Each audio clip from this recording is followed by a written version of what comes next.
some of the information. Okay, Right. so So just a second, Sezer. This is next session in the series of sessions we are having on different healers and counselors and all. And today we have Sezer. She is basically an English language teacher and author, in German. She has already had a few books published already, and she's also in tarot card reading, and so we are going to have another session on tarot cards. Maybe we may have more idea about Western perspective towards tarot card through this session, or some additional information to what Kirti has already added. Kirti has already given from there. So let's begin. Thank you, Sezer, for coming and joining us and guiding us. thank you very much for giving me the opportunity of sharing some of the information I have on tarot. I hope this is going to be a fruitful session for all of us. Right. My name is Sezer, and as you have mentioned, I'm an English teacher who teaches English and Turkish at a university in Germany. I also teach basic German here. I would like to share something about me. I Right. got my first astrological consultancy in 2000 in Istanbul. And a few years later, I met another astrologer by chance, which I believe wasn't a coincidence at all. He told me that I needed to learn astrology and tarot. I told him that I wasn't interested in either of them. But he said, I will not charge you, but I think you should learn both of them.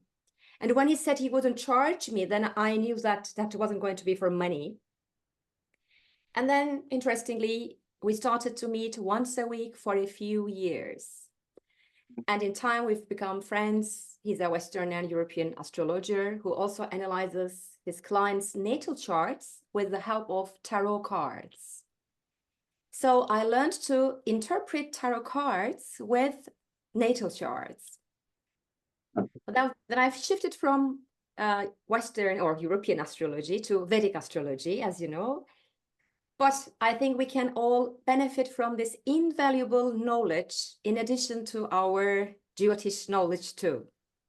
Right. So as you might well understood, today I would like to talk about tarot cards and their astrological representations. That would be great. That would be additional knowledge for all of us to what we have already discussed in last session. So that would be great. Thank you. Thank you. Now, firstly, I would like to start talking about why to get a tarot reading, because this is an incredible way to access information that you might not get using your conscious mind.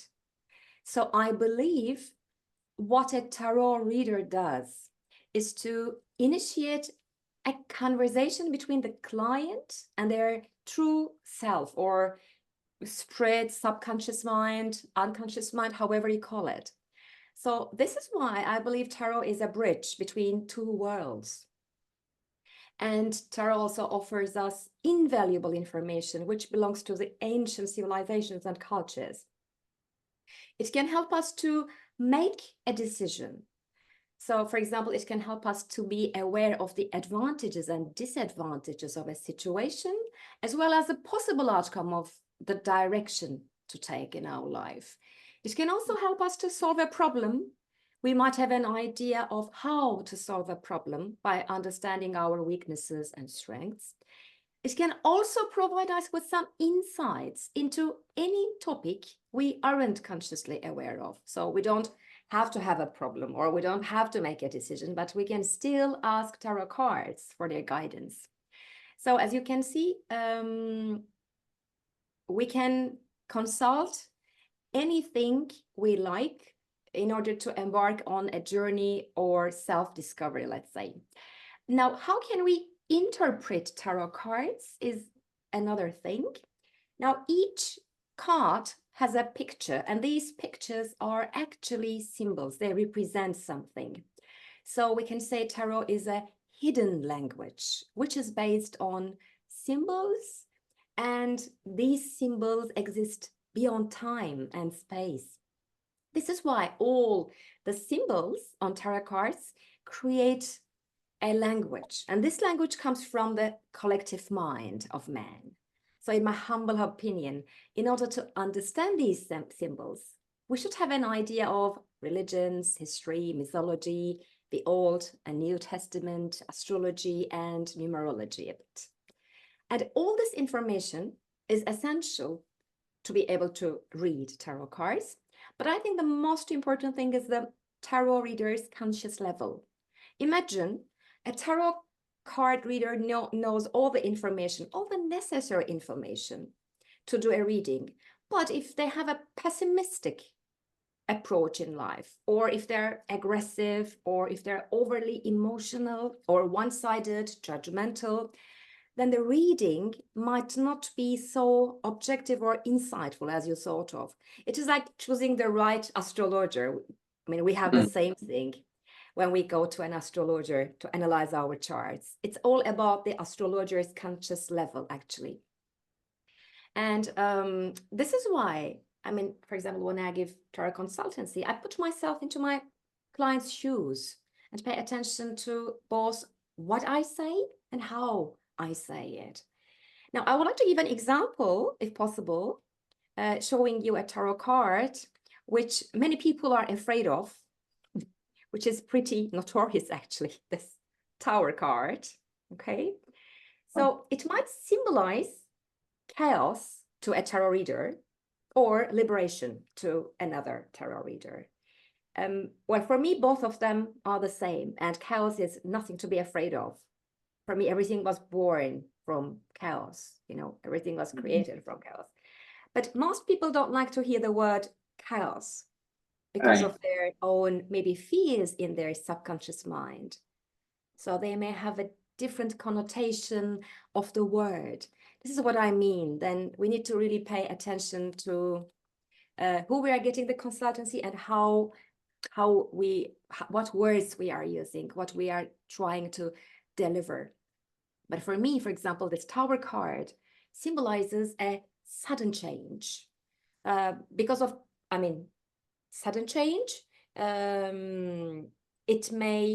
This card allows the buried fears, desires, unanswered questions to surface. So as you see, every tarot card has a unique interpretation for each client too. I mean, if you pick this card up, it may have a different interpretation than another client. And there are two reasons for this. One is the question asked by clients. So if a client is asking a question about their relationship, for example, but whereas the other client is asking a question about their career and they pick this card. So the interpretation of this card for the first client might be like they are feeling unsure of their relationship and that the relationship is not stable, or the client is not feeling stable in this relationship. But for the second client, it can be interpreted as a sign that the client is feeling uncertain of their career, or they're not feeling so safe and secure in this job, maybe.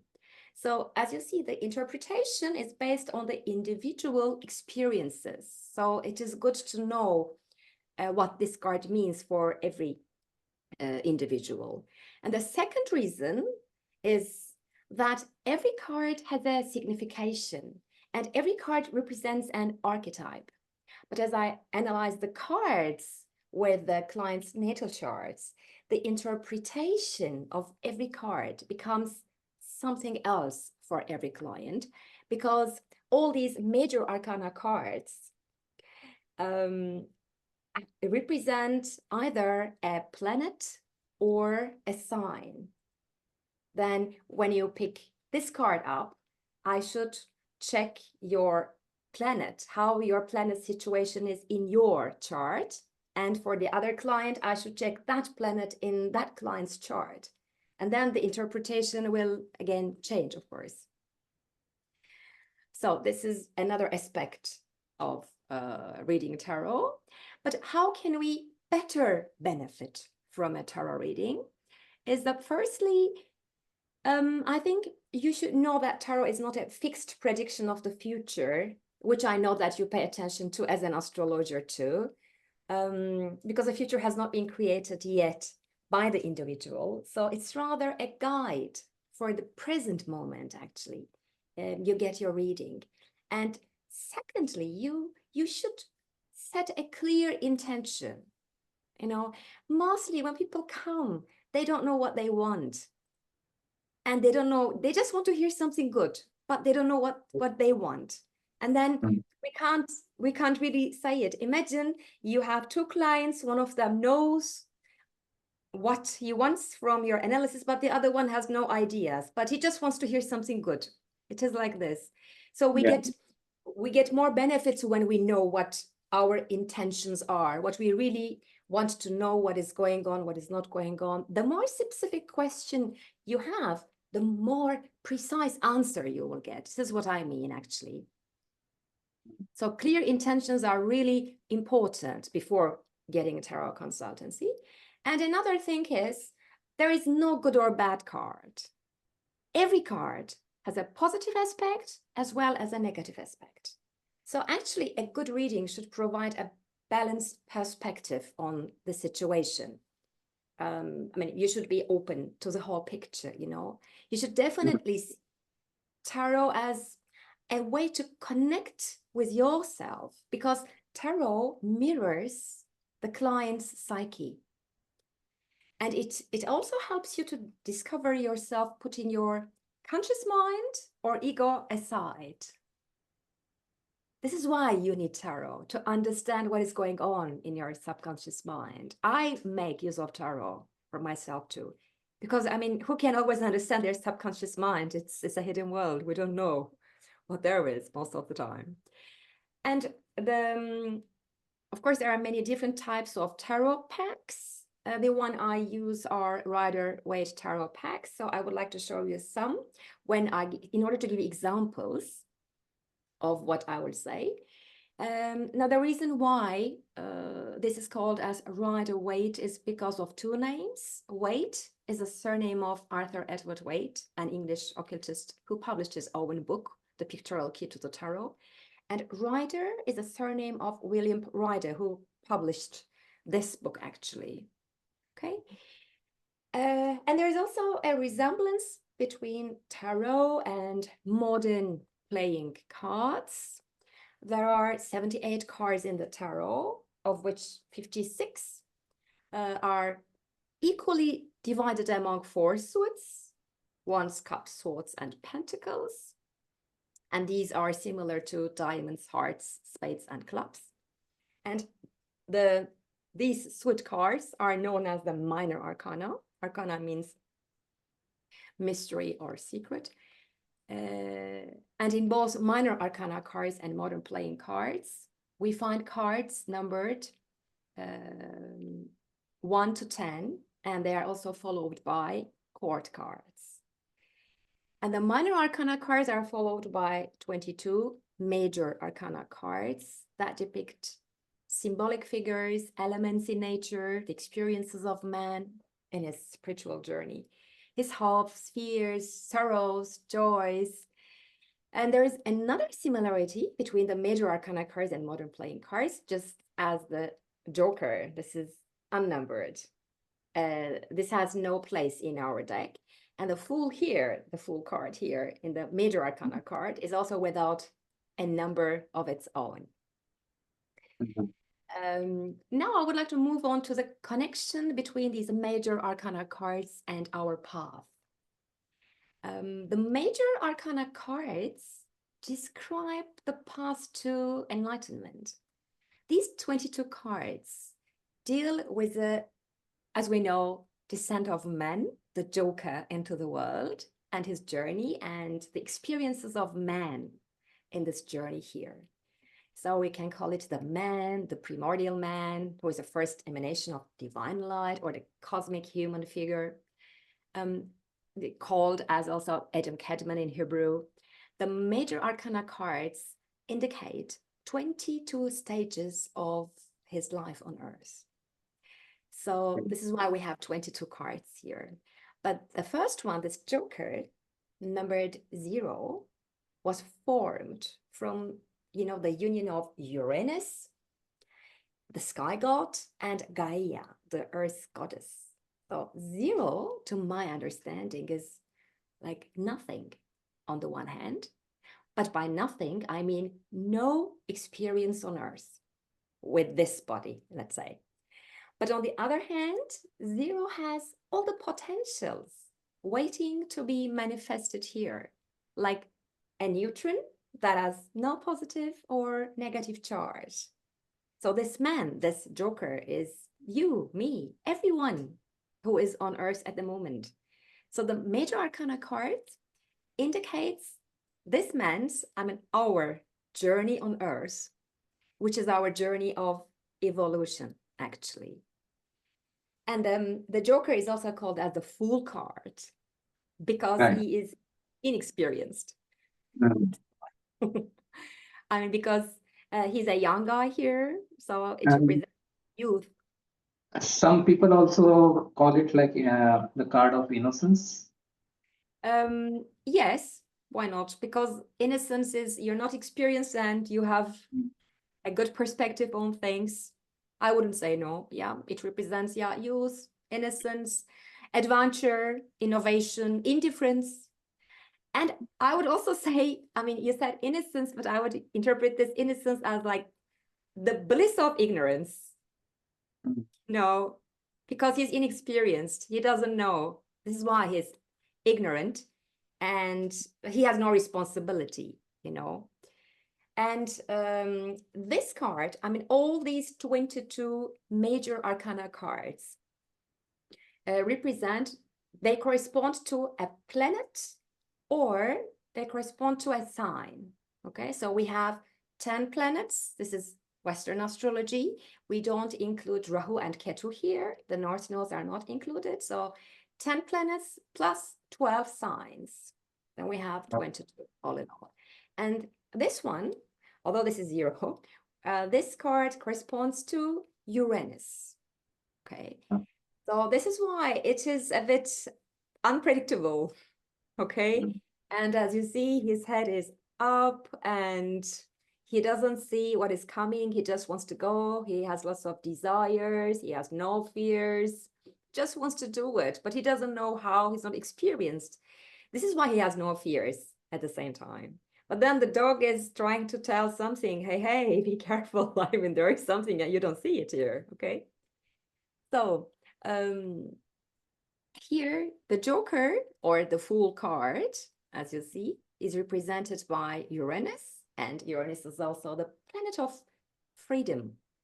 Uranus is the things which come to our life unexpectedly, there is a desire, yes, but there is no logic and we don't know how this will come up. And Uranus is the air energy, so it is really difficult to control, okay?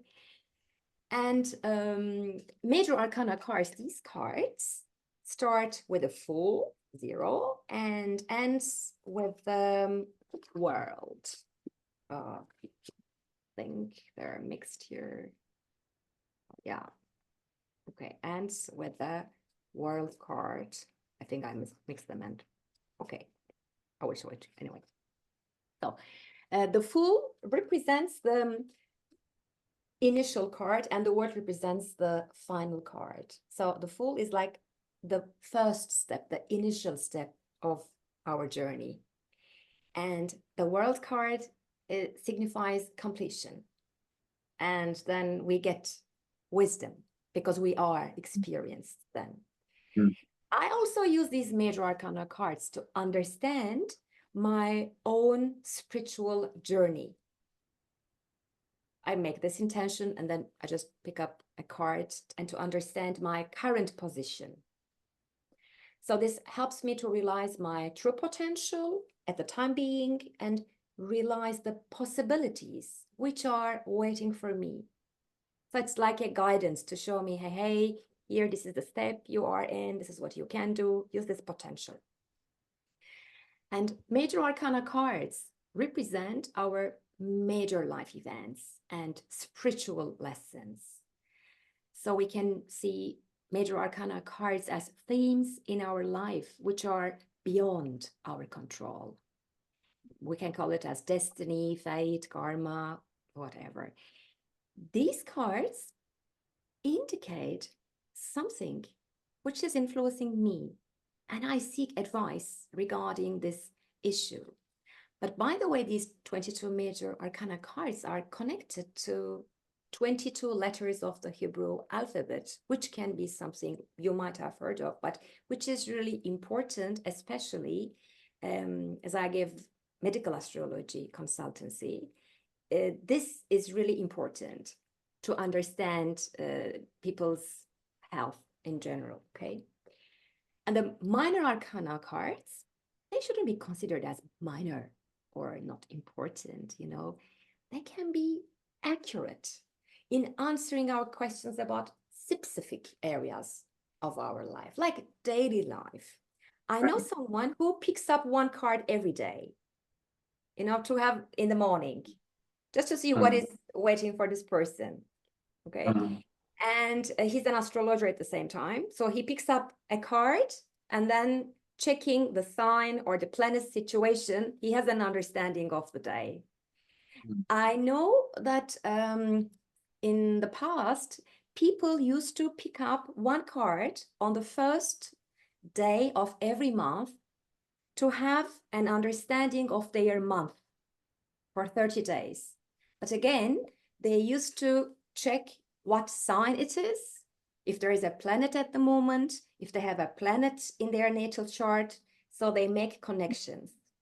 So we should know the settlement of the signs and planets in our natal chart and in the skies to make a connection, which, if we have time, I would like to give an example of. Okay? Right. Can I ask something? Please, yeah. So far what I understood is like 56 like minor arcana cards are your day-to-day life, your like regular things in life, your career, relationship, finance, health, and all these kind of things. And the remaining 22 are for like more about like spiritual growth, spiritual evolution. Is it correct? Yeah, absolutely. Yeah. And astrologically, minor arcana cards give us more specific information actually, because they are used more for specific areas of our life. So, and I will give an example of one of the suites here too, to have a better understanding. Also, like if we are combining both the two together, like tarot and astrology. So suppose I'm good at tarot, I should prefer tarot and use astrology as the secondary thing. If I'm good at astrology, I should use astrology as primary thing and tarot as secondary. You can, actually you can. Yeah, I mean, here what is important is that the person knows the natal chart and knows what that planet means that are in that sign. We don't have this house system actually. We just work with the planets and the signs, and we have decans, and I will tell you about this too. But of course, as you are, I mean, perfect at this, of course, when it is easier for you, you know, because here I can say, okay, this is Uranus. Now, you know that this card is Uranus, and you know what Uranus is in Taurus at the moment, and then you know how it is in your chart. It is easier for you. But for someone, for a tarot reader, when they don't know how to interpret a chart, then they can't. Right, that's what I was saying. Oh, thank you. A pleasure. Right. Yeah, anyone wants to ask anything as of now? Or we can continue with our discussion. Okay. Okay, then I continue. I think questions will come up when I start to talk more about astrology. Now, the minor arcana cards consists of 14 cards each. So now these are the wands and these are pentacles. We have the swords here. As you see, there's a sword, and we have cups here. Okay, so each suit has 14 cards. And we also have four here people. These are called as the court cards, and they can represent people in the life of the individual for whom a reading is being done. For example, if you come up with this, that is a woman, you can say it's about a daughter or mother figure, for example. If there is a boy, then you can say this is a son, okay? Or if then you can say this is a father, okay? So it depends. But I would also like to add something which is pretty new in our world at the moment. Now, our society today is more different than tarot originated.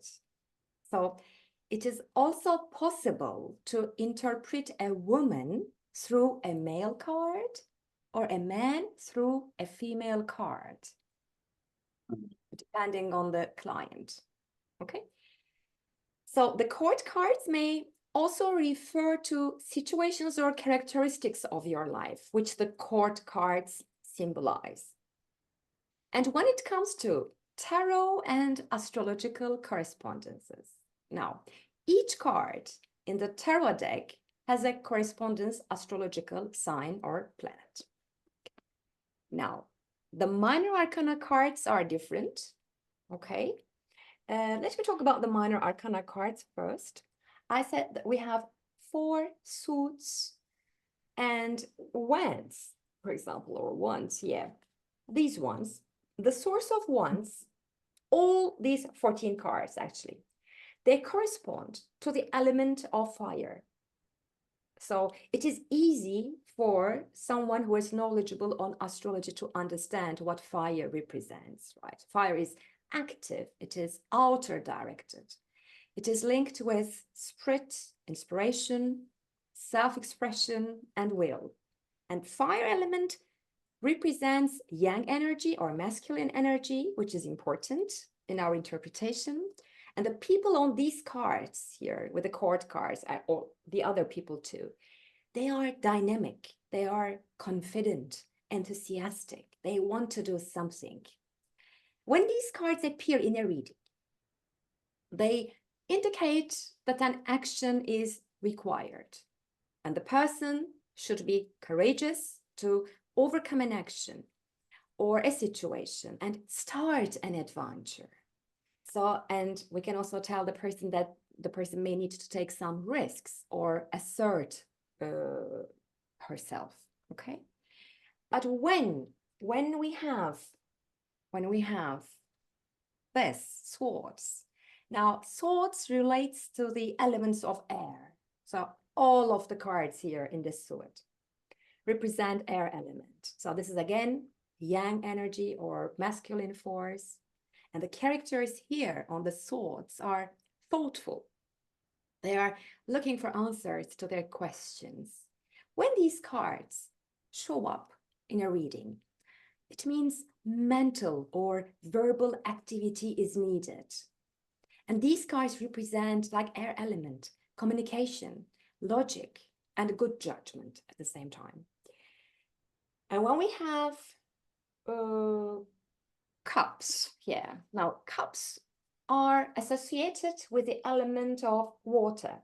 So water's energy is inner directed, reflective, receptive. You know, water is connected with emotions, intuition, and spirituality at the same time. And this is a yin element. This is feminine energy, feminine force. So these cards represent the ability to receive and hold. So these cards symbolize emotions and relationships, whether it be a romantic relationship or a professional relationship.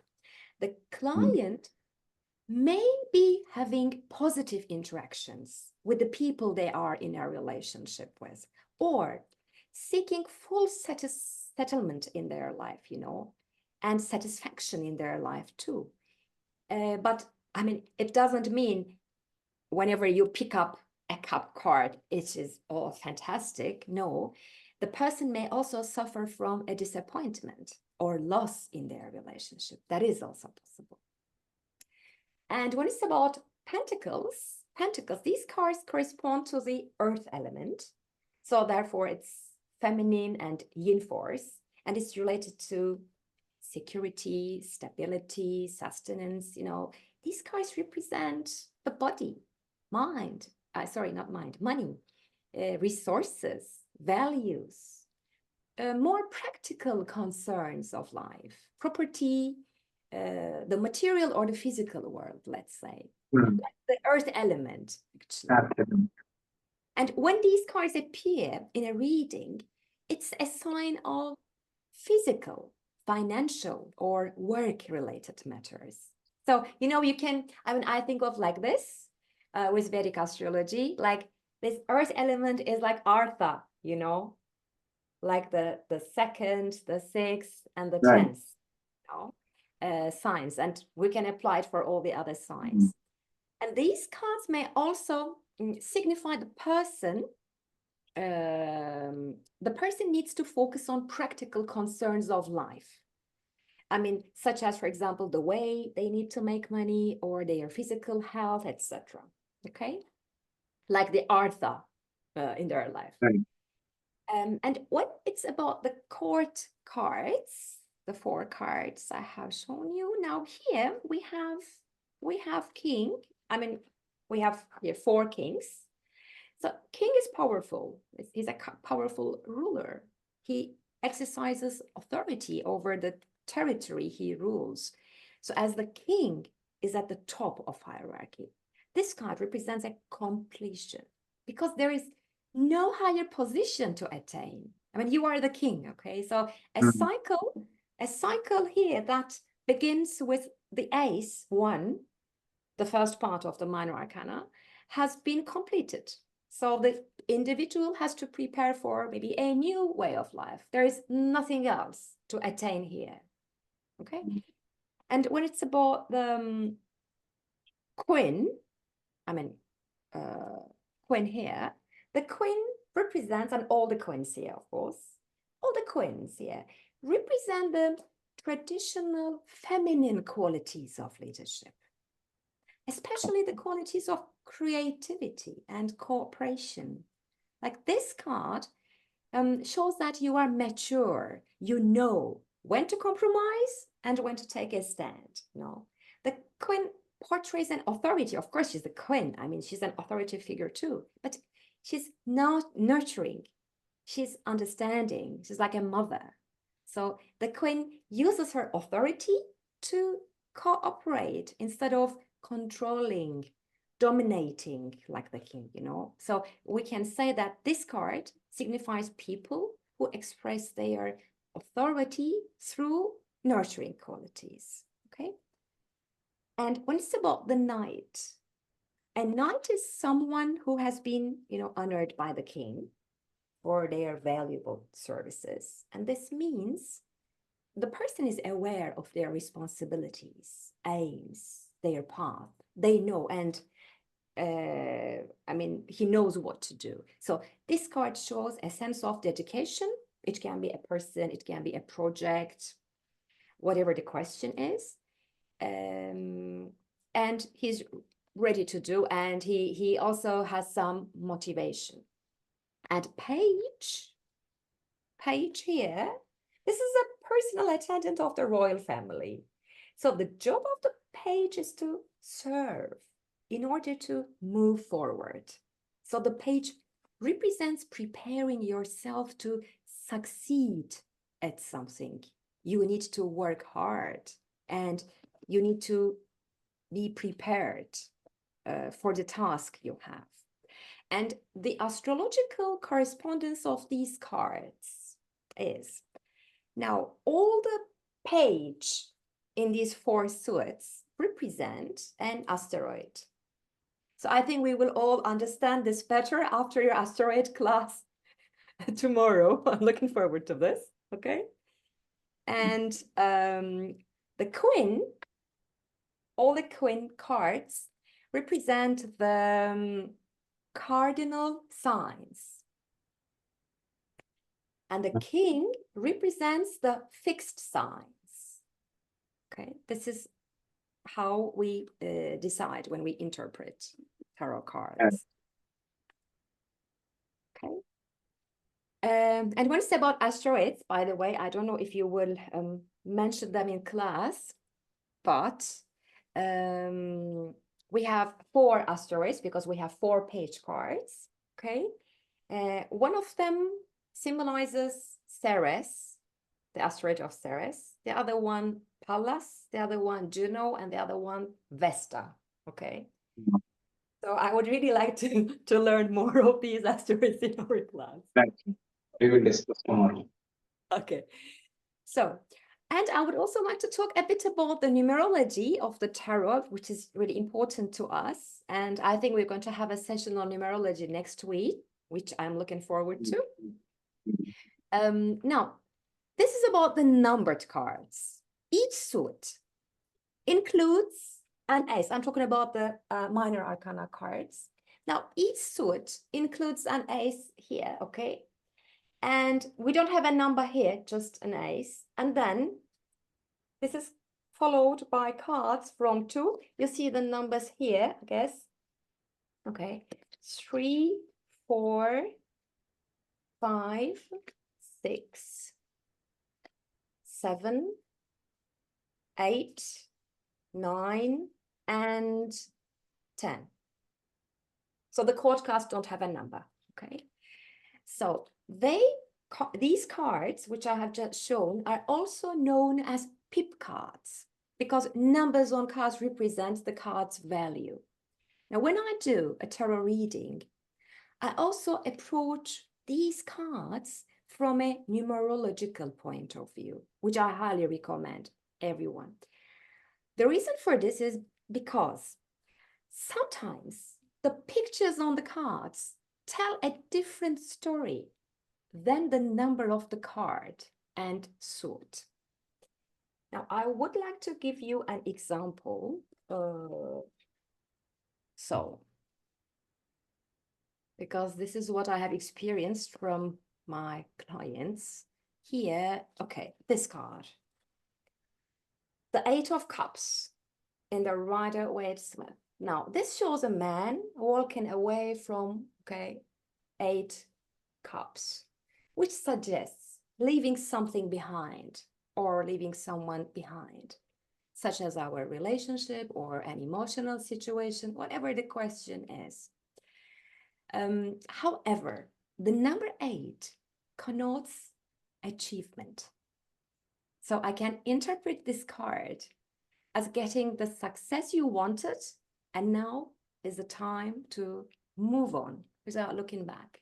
There is nothing to look back. You have received what you wanted, okay? There is nothing else here. You can get more. Saturation point. Yeah. But on the other hand, this card is also related to Moses and the time when he had to leave his country without looking back, you know. So when the tarot reader knows this information, the interpretation may also vary again, okay? So it's not only about the pictures here, it's also about the numbers, okay? I mean, I also consider number 8 as Saturn energy, you know, like this. But the person, for this card, the person has worked hard, done everything, and then got the best he can, okay? That's what, if we pay attention, the saturation I said, the root word is Saturn, S-A-T-U-R. Okay, so Yeah. person has achieved everything what he wanted, and now that thing doesn't attract him anymore. Absolutely. Right. And so, but the picture looks a bit, you know, dark, sad, something, but with the number, the interpretation changes. It becomes something. So the numbers on the minor arcana cards tell us the area of life to consider, okay? By combining the meaning of the suit, and the number of the card, the number on the card, it's easier to understand the particular situation the reading is being done. When it's about ace, which is 1, now it is easier to understand too. I mean, 1 symbolizes new cycles, new beginnings, something which is about to come into being. This card usually comes up to my clients when they apply for a job and they're waiting for a reply, or when there's someone they like and then they're waiting for a message or something, you know. I have experienced this many times. So this can, and it is, of course, it has a positive connotation then, because it can be considered as a new phase of life, like a rebirth. And in order for this beginning to take place, the person has to be sure of their purpose, their focus, make a decision, and they should take an action. Okay, so this is why I said there is a person they like, they don't know if the relationship will take place, or they have applied for a job, they have made a decision, they have done something, and now they're waiting for a reply. What is about number 2? Any suit with number 2. It's about duality.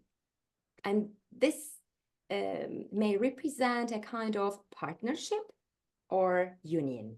So it's like yin yang energy, male, female energy, being separate, being together, you know. So it represents actually stabilizing the new opportunity or beginning, which started with ace.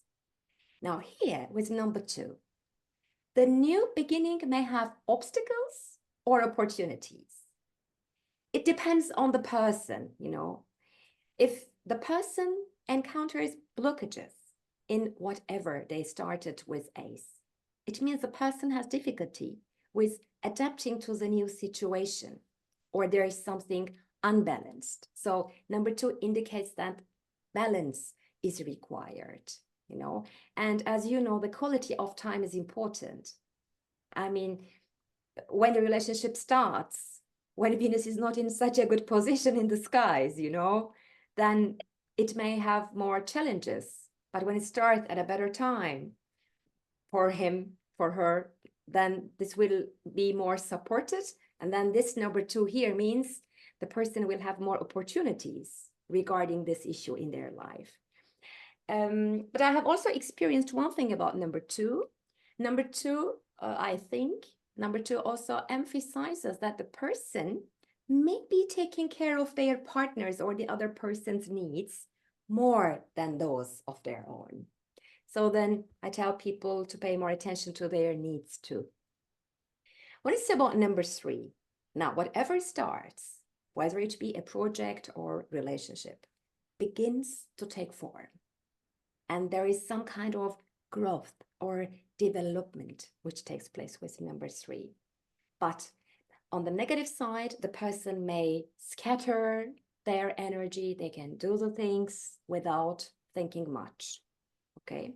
Now, how, by the way, how I decide on this is based on the suit of 3. Is it wands, swords, cups, and what astrological correspondence that card means in the person's chart, you know.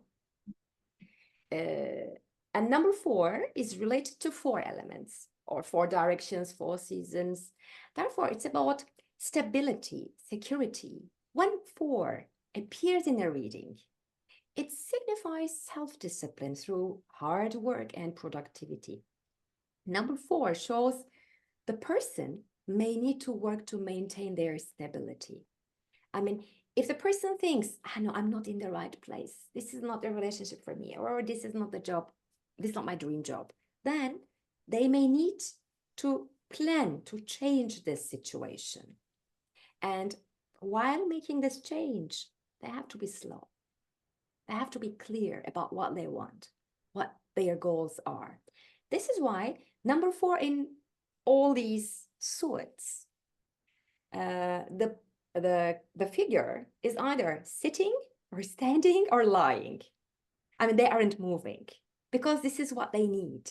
They need to be determined to take the steps needed, and they need to be patient to accomplish their objectives. So it is a not moving position. So the card says, don't move, just observe.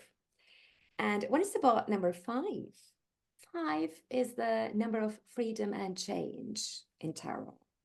Its vibration is active, impatient, resourceful, physical, impulsive, curious. It's about excitement, adventure, movement. It's just like the opposite of 4, you know. 5 is also connected with stress and instability too. And here, on the other hand, before moving ahead, the person might need to think twice to make an important decision, okay? And when it's about number 6 here, number 6 is the number of service, responsibility, caring. And number 6 cards on tarot usually have positive vibrations. I mean, it comes after 5, so it signifies peace after 5, let's say. And this is the time to reap what you have sown. If there is a misunderstanding in the person's life, for example, then the misunderstanding will be resolved, okay? So it's a more refreshing and relaxing number. And number 7 symbolizes solitude, spirituality, wisdom. Like there are, 7 days of the week, 7 colors, 7 notes musical scales, 7 major chakras. So when 7 appears in a reading, it indicates a time of turning inwards to understand what has been happening, why this has been happening. And this is a time to search for answers. I mean, it's not a time to start something new, especially related to the material, physical, or financial world, because this energy is focused more inward rather than outward. So it's a time to consider, examine past experiences, understand today, and the path you need to take. Number 8, it represents worldly power, abundance, and material prosperity here on the pip cards, and the number of authority and leadership. And it's also the symbol of infinity. So this number indicates that the person has organizational skills that contribute to material success. And number 9 represents wisdom through experience, tolerance for different cultures and people. 9 allows the person to see the universe. You are ready to give for the others. But 9 represents the end of a cycle. You completed something and you are satisfied with it. And number 10, it has the energy of ending and beginning at the same time. Something is ending and something new is beginning. So it's like the point of transformation from the completed cycle to the new cycle.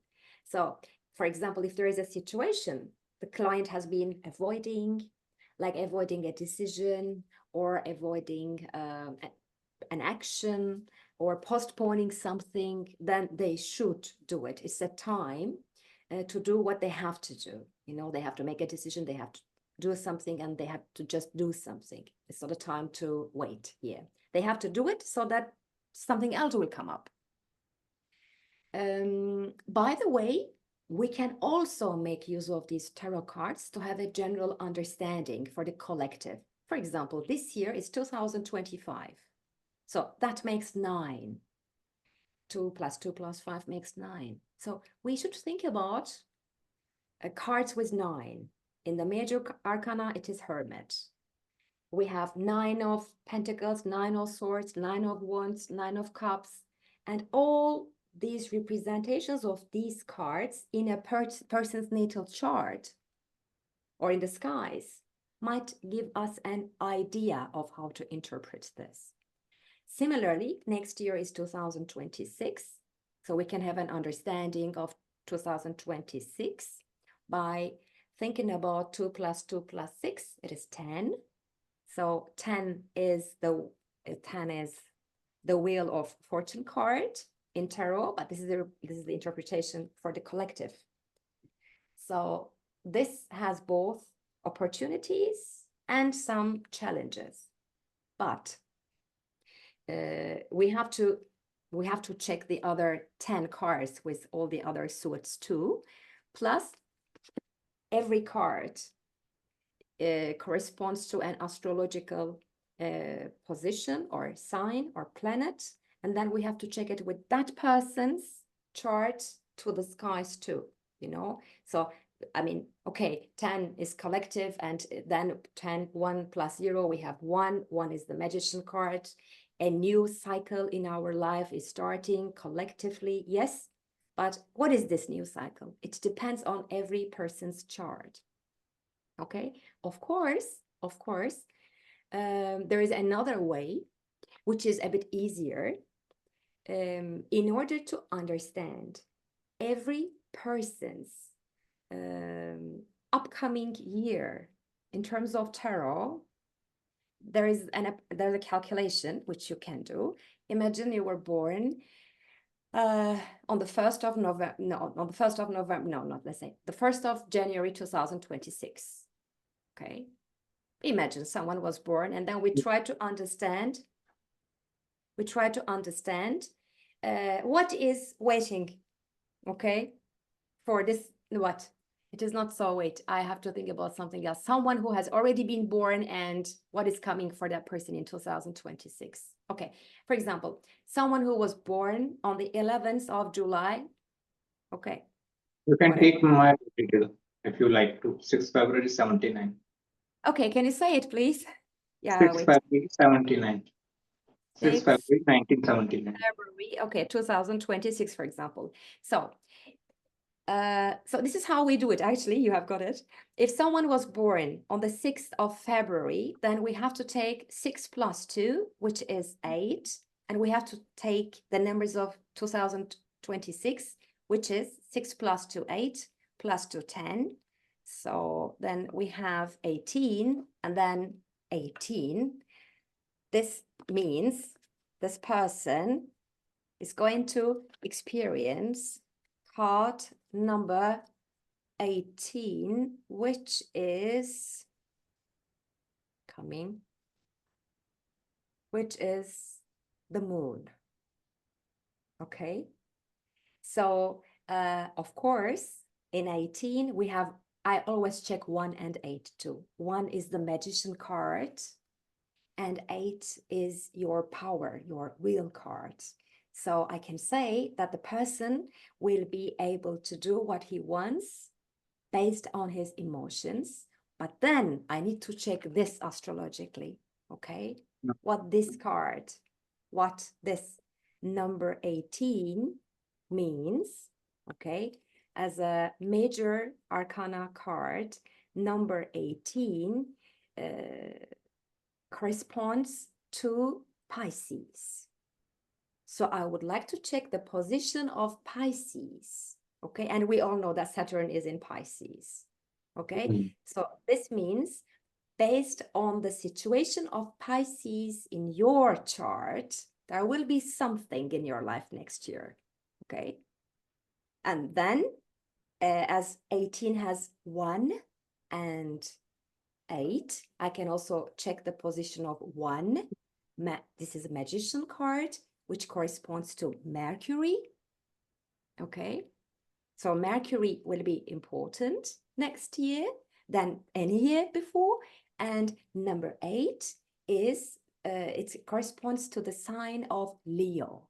So the transits in Leo will also be important to you next year.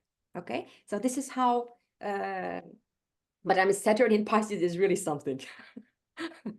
So, okay. And of course, we need to remember that this Pisces is really important because there's a collective planet there. So next year, something is expecting you in terms of the collective too. So it is like this. It is also possible for all of us to have an idea. I think there are some questions. Can I have a look at the questions? Yeah, Ian sir was asking about origin, I think, about astrology. Ian sir, would you like to ask, or I should read? I think I can read. Google suggested tarot originated around the 18th century. If I may ask, how accurate is a tarot reading, or does that depend on the reader? Can the client ask any questions? No. Okay. Firstly, yeah, Google says it was originated around the 18th century, but as far as I know, it was originated long before. In some texts, I have seen it as the 15th. In some texts, I have seen it as the 13th. If you're interested, I've got a book on this in the PDF form. I can share it with our teacher, and then he can share it with you if you're You interested. can share in the group directly. No Okay. issues. Okay, and how accurate is a tarot reading, or does that depend on the reader? Well, actually, how accurate is astrological analysis? Okay. For me, as I do this reading with astrological charts, natal charts, for me, it is like this, you know. But does that depend on the reader? So, I mean, an astrologer analyzes the chart based on the information given there. So this is what a tarot reader does. But as I have just mentioned, it depends on the conscious level of the person you are getting consultancy from.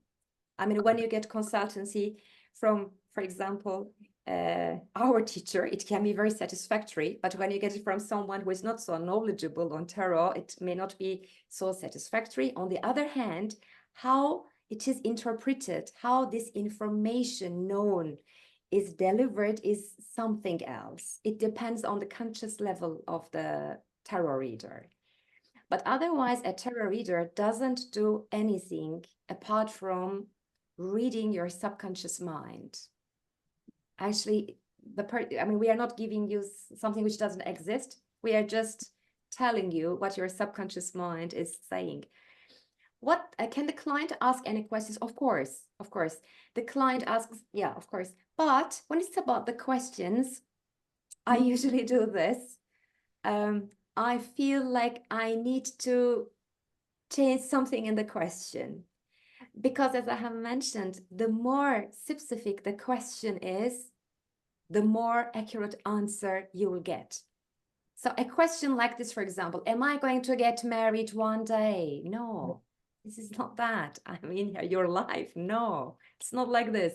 It's like, is that be a wise idea to be married to this guy, for example? Or will that be wise if I get married in May, for example?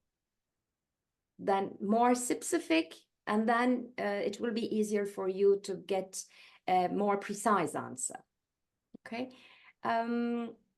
Ananya wants to ask something or say something. Yes. Hi. I just wanted to say that I could totally relate when you said that tarot is not a tool for future prediction and it should be used for present guidance.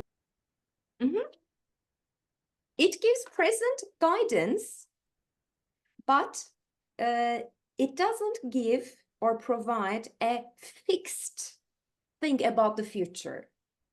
Because the future has not been created yet, and it is you to do it.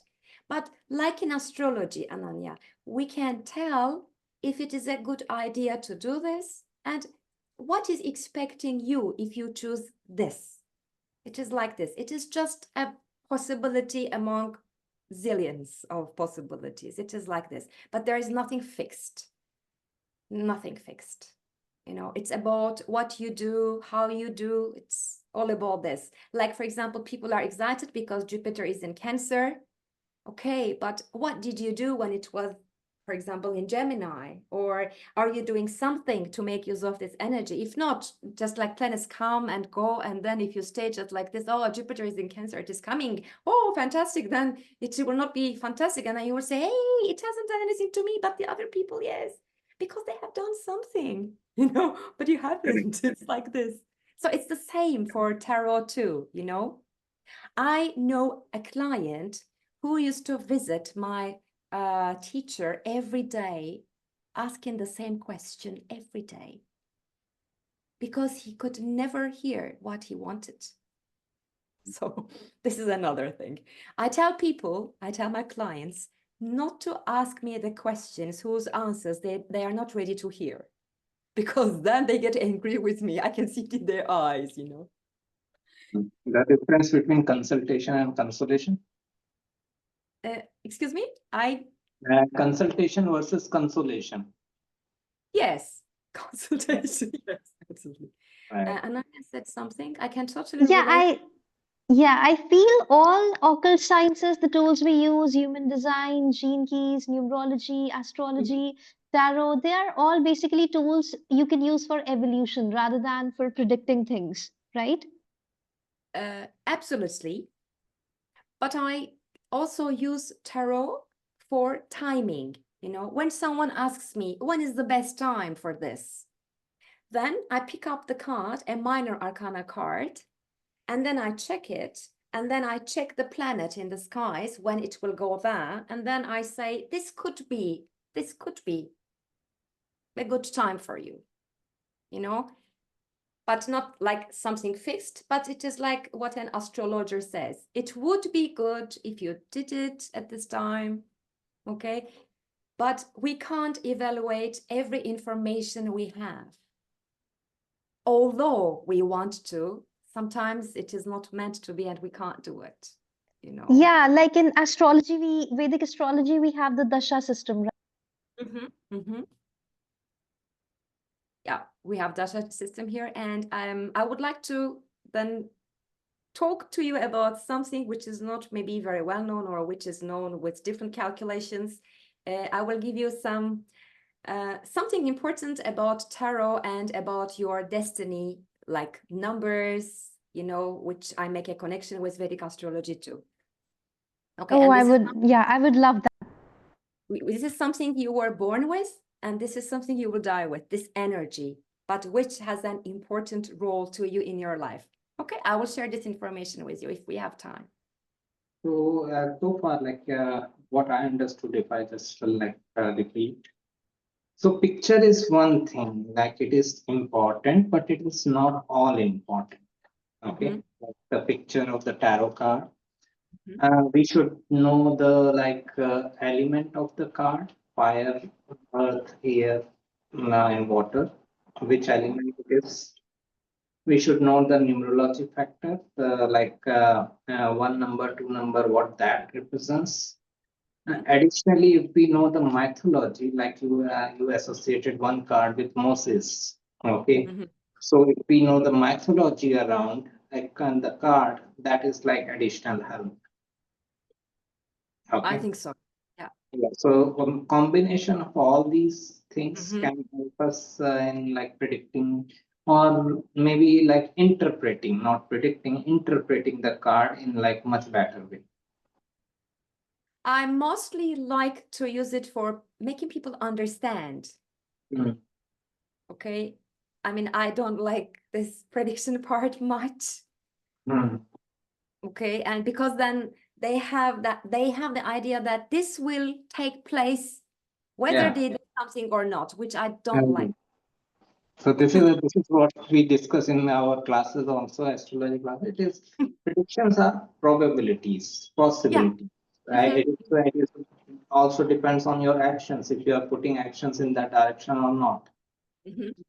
That depends. So they can never be like certainty that okay, this is bound to happen, that kind of energy. Alkaji is asking something.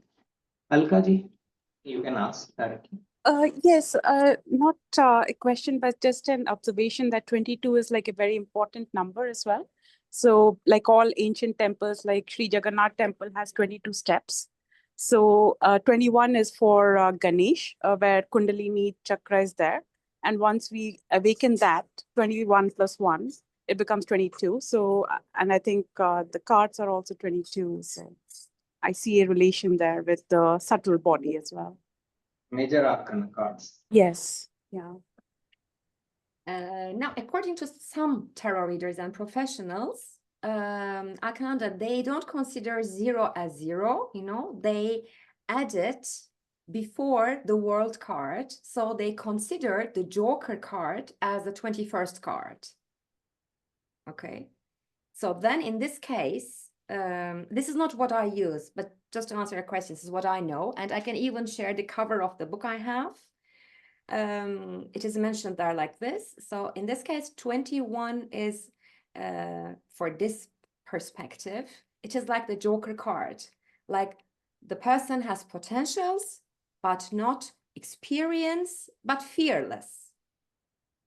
And he can do anything, anytime, okay? But for my understanding, 21 is not like this, because 0 is like this.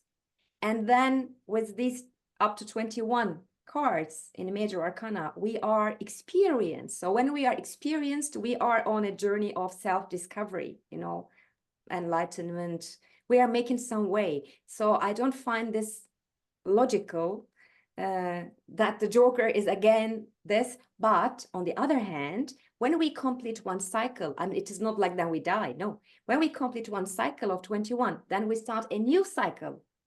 Then we start another new cycle, okay? And we can check then with the position of Saturn, for example. If there is a Saturn-Saturn conjunction in someone's chart, it is different than if there is an opposition of Saturn and Saturn. This makes us easier to understand our evolution and with the use of these cards. So for 21, we have different understanding. And so this is why when they use this 21 as a Joker card, they use the World card as a 22nd card. They take 22nd card, the World card, as the completion of everything in this case. But for me, I mean, I don't take Joker as the 21st card, but it doesn't matter. I take it as the first card. But again, the 21st card is the World card. And actually, it is the 22nd card, the last card of all the major arcana cards. Okay. Yes, it's beautiful. Thank you. Like it connects with the Vedic, information as well. So it's a very beautiful connection. Oh, thank you so much. Thank you. Yes, Are there any questions? Yes, hi. Thank you, Sezer. It's really nice to hear this kind of stuff on numerology and all. The numbers, I remember there's a book on numerology from Harsh Johari, and he was associating it with the planets. Like 22 would be Rahu because it's number 4. 1 is the sun, 2 is the moon, 3 is Jupiter, 4 is Rahu, 5 is the sun, 6 is Venus, like that.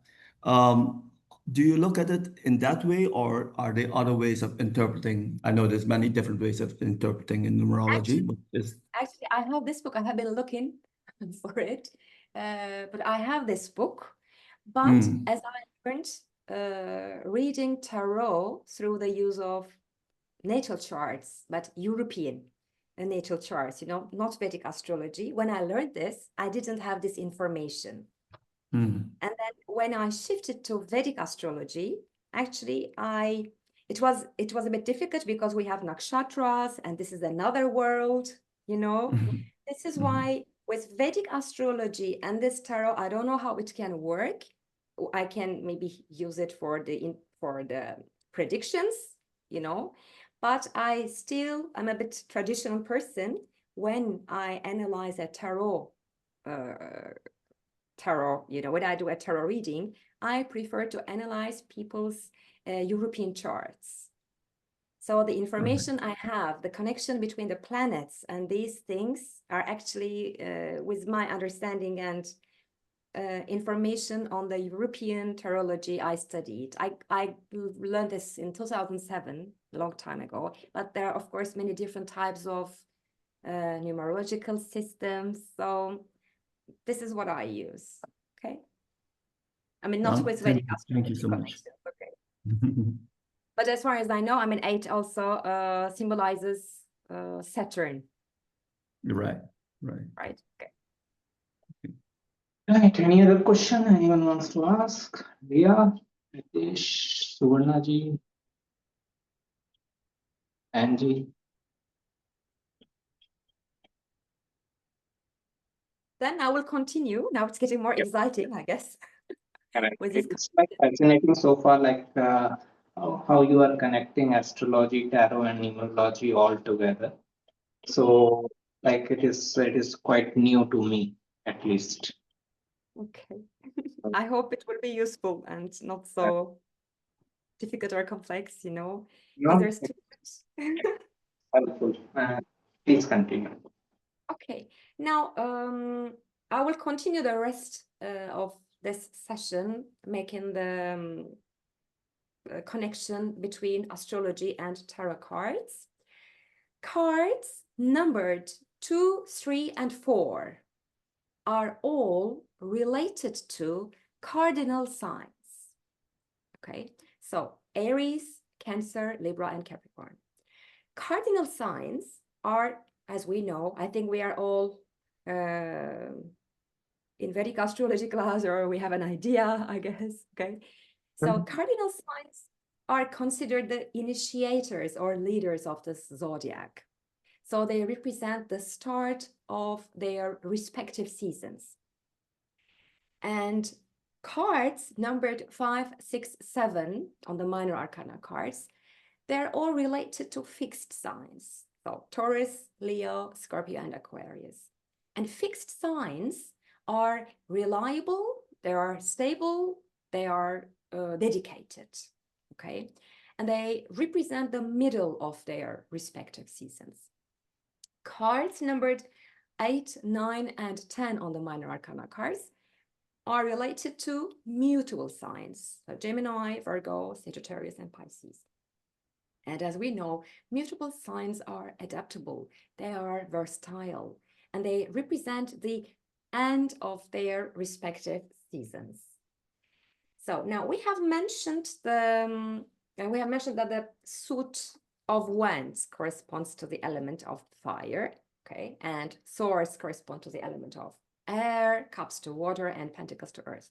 Now, when I say 2, 3, 4 of wands, I refer to the cardinal sign of fire, okay? But here, so when I say, so it is like, this is 2, this is 3, and this is 4, okay? But when I say 5, 6, and 7, so 5, 6, and 7 of wands, then I'm talking about the fixed sign of fire, which is Leo. And when I say 8, 9, and 10 of wands, then I'm talking about the mutable sign of fire, which is Sagittarius. Okay? Although 2, 3, and 4 of wands all correspond to Aries, they all have different meanings. And this is because of decans, which we have in European astrology, okay? Now, here, there are 12 signs. And every sign has got 3 decans, because every sign is divided into 3 decans. Then 12 times 3, it makes 36 decans, okay? And each decan takes up 10 degrees. So which is about equivalent to 10 days, okay? And each of these decans are ruled by the 7 planets of the Chaldean order. The first decan of Aries is ruled by Mars. The second decan is ruled by the Sun, and the third decan is ruled by Venus. And the order goes from slower relative geocentric orbit to faster, okay? And then think about a natal chart. After Aries, we find Taurus. After that, we have Gemini. So the order is the same. But you may ask me this question. There are 7 planets, but you're talking about 36 decans. How is it possible? Because each planet rules over 5 decans, except for Mars. Mars rules 6 decans. It results from the fact that we have Aries is the first sign, And the first decan of Aries is the ruler of Mars. This is why Mars rules 6 decans actually. Okay. And some people say the concept of decans preceded the lunar division of mansions, nakshatras. Okay. I even bought a book on nakshatras and tarot cards. I read it, but I couldn't find a good connection to this. What you are saying is like related with D3 chart in like Vedic astrology. If you go into D3, that is Drakana chart. Name is also very similar. Okay. Okay. Okay. So that is like dividing a zodiac into 3 parts of 10 degrees each. It is same thing, Drakana chart. What you are Okay. referring And I will to. check it online. Okay. This would So be fantastic. that is very similar. Okay, this would be really helpful. Okay. Now, let me give you an example of what a tarot card means, you know, in terms of like, let's say, astrology. Now, imagine someone asks a question and picks the Wheel of Fortune, this card, which I have shown you. Okay. Now, this card in astrology, now this is a major arcana card, and as I have mentioned, we have 22 major arcana cards, and each one of them represents either a planet or a sign. And this card is the 10th card, the Wheel of Fortune. This card represents Jupiter. So if a person asks a question, gets a consultancy from you just today or this month, let's say. Now, you have to think about this. The position of Jupiter in the skies. Jupiter is in Cancer. So I would have a better interpretation of this card, you know, instead of saying blockages, I would say opportunities. But if the person has blockages, I would say you will get help, you know, to get rid of these blockages.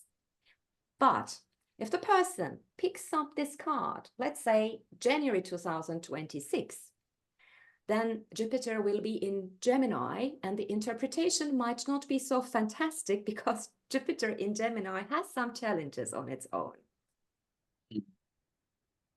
Lots of food for thought. Thank you for sharing. Thank you very much, Arshal. Thank you. Okay, so this is an example. Another example is when someone, for example, comes to you. Okay, sometimes people just come not for that moment, but to have a general understanding. Someone who has a relationship problem, or someone who is never good at finances, let's say. So they come to you to understand what is going on. Okay. Now, in this case, I have to think about what planet represents this finances and relationship.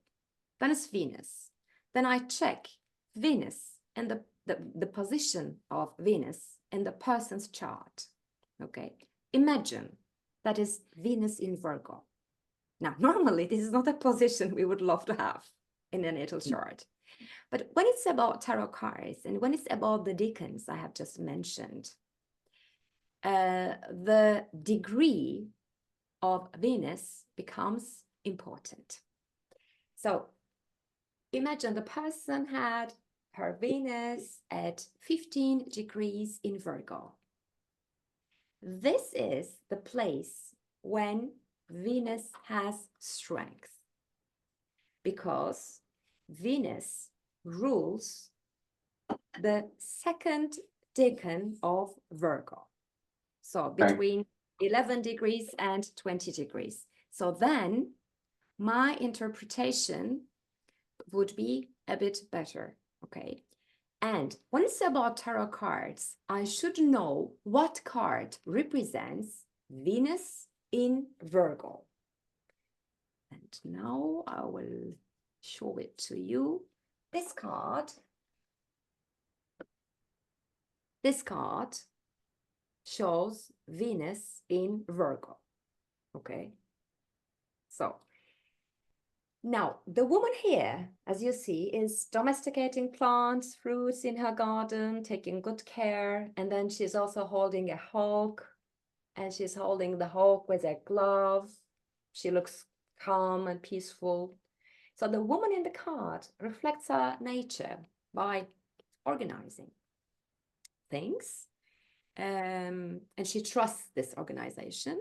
So the card itself represents time spent in peaceful solitude, and she's alone. So she's not with someone else. So in tarot readings, it recommends protection, like from the harsh realities of the outside world. So if the person is really alone, we shouldn't see this as something negative. On the one hand, it is good, and the person should enjoy this really, and should enjoy the comfort and security. So the person should learn really to be happy in being, in not being in a relationship, let's say, okay?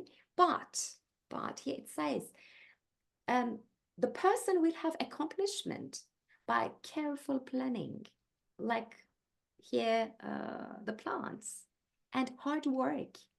So the person who comes to us, our client, should know that the relationship will come or finances will improve after careful planning and hard work. Okay, this is what it tells. So it is not that it will not come or the person will be unhappy, not like this, but more like this.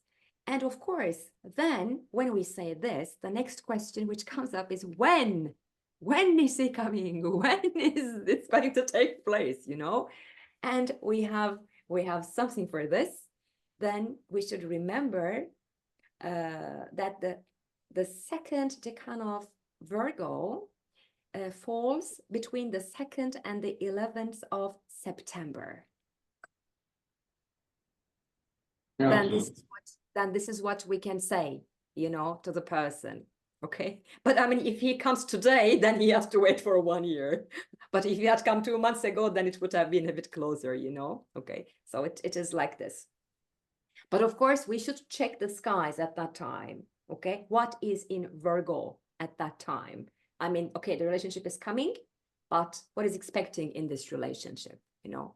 So we have to consider it like this. So I hope I could explain this. Yeah. Do you have any questions? Does anyone have any questions? Anyone wants to ask anything?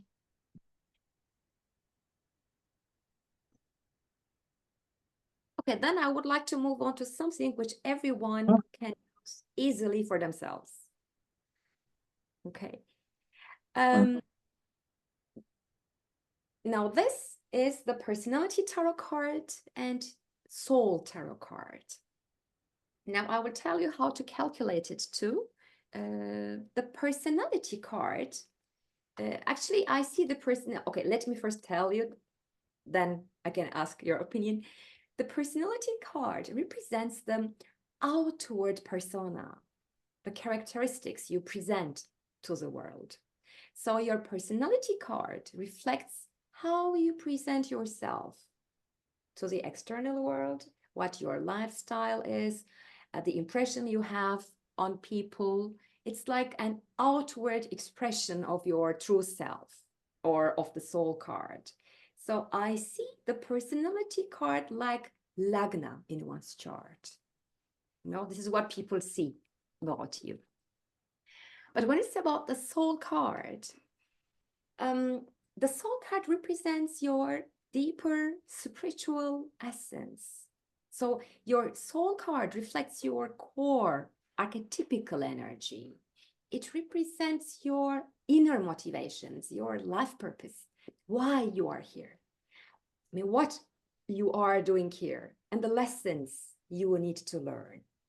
So please correct me if I'm wrong, I make a connection with the soul card to the Atma Karaka planet.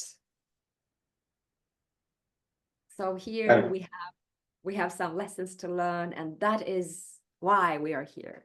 Okay. So we should consider the soul card like this. And we use the major arcana cards to interpret both the personality and soul cards. Your tarot personality card is the card which corresponds to the day you were born. Okay.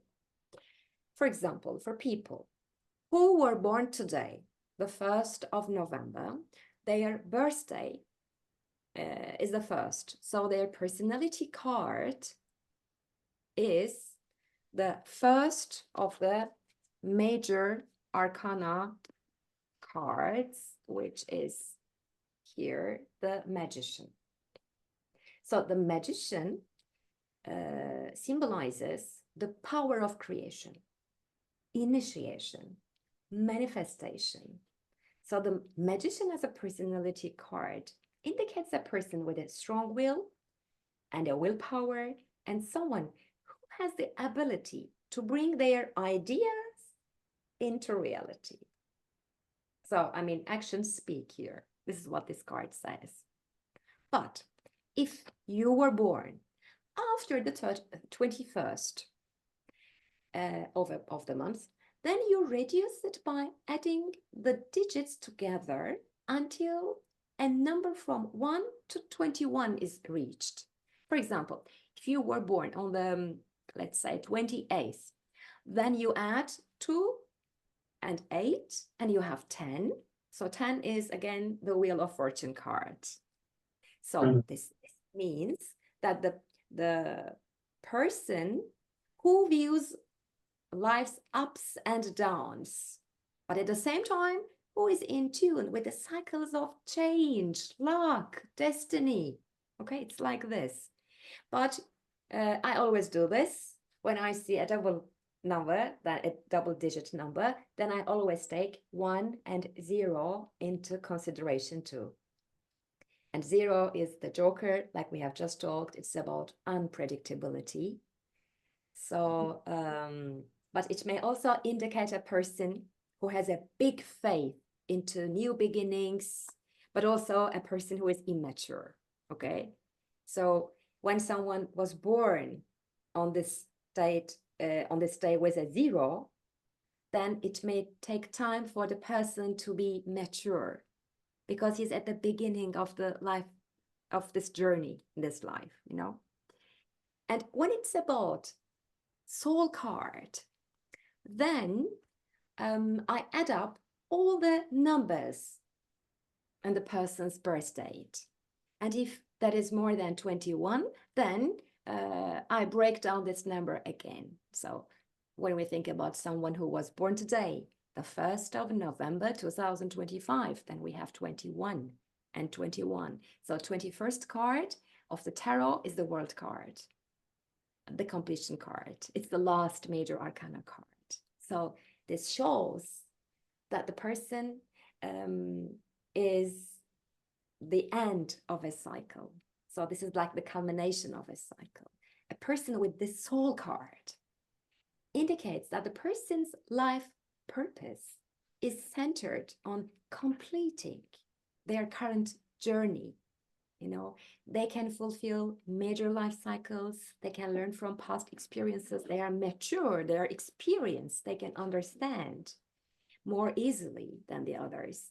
They can see the whole picture more easily. They can achieve wholeness, and they can experience a deep sense of accomplishment. And then they are ready for a new beginning in their life. Okay.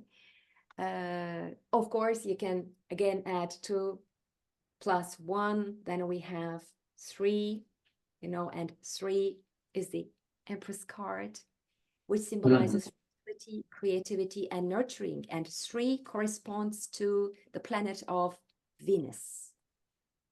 So then we can understand. Then this means, I mean, I always check the positions of these things in a person's chart. When someone's soul card is 21 or 3, then I check the position of Venus. That is important to the person in this life. So both the lessons and the achievement is coming from that life area, the position of Venus, you know. And this means the position of Venus in a natal chart will get more important to understand the person's life purpose in terms of tarot cards. Okay. Can I do it for you? Sorry? Will you let me to do this for you? Yeah, Can I do it? please. Okay. Please. Now, for example, you were born on the 6th of February, so your personality card is the day you were born, which is 6. Okay. Okay. So It was Tuesday, 6 February, it's a 1979 Tuesday. the year is about the soul card. The personality card is just the day you were born. But I think I mixed here the cards a bit, and okay, I can't find it at the moment. Okay, but number 6, I know what card it is. Number 6 is, yes, I have found it. Number 6 is this card. Now, as you were born on the 6th, this is your personality card, okay? So it is like your Lagna for us. So this means you are encouraged to follow your heart. This is lover's card. So you are encouraged to follow your heart in making important decisions in your life. I mean, partnership, meaning connections, these are important to you. Your life's direction can be shaped by how you feel and what you feel is more important to you. And you seek balance, you seek harmony, okay? But internally, like in your mind, in your heart, and also, externally, if it doesn't give you any happiness, then you prefer to be on your own, okay? But if you prefer to be with the other people, then this is what you would feel like to do. So I have seen some people who have made, for example, a fundamental decision, a significant choice regarding their career and relationships, and whose personality card is actually 6. So this shows that in this life journey, the people are at a stage where they must balance 2 appealing but mutually exclusive options, this or this. For example, if it's a career path, then this job, or they can take on a very different career path. When it's about their relationship, they can choose something very different than what they had in the past. But there is a fundamental life direction, a radical change in their life with number 6. And when this comes, it's a bit challenging for me because I can't know what people love, Then I ask them this question: how do you feel like? What do you want to do at the moment? Because I know that the answer is that they should do what they feel like. They shouldn't care about the society, the others, what is to be done, what is the best thing to do in the society or for their society they live in. I just ask them, what do you want to do? What do you have in your heart? Because I know that if they take this path, they will be happy. If they do what the other people will say, they won't be happy. Yes. Right. It is like Anuradha energy. Follow your heart.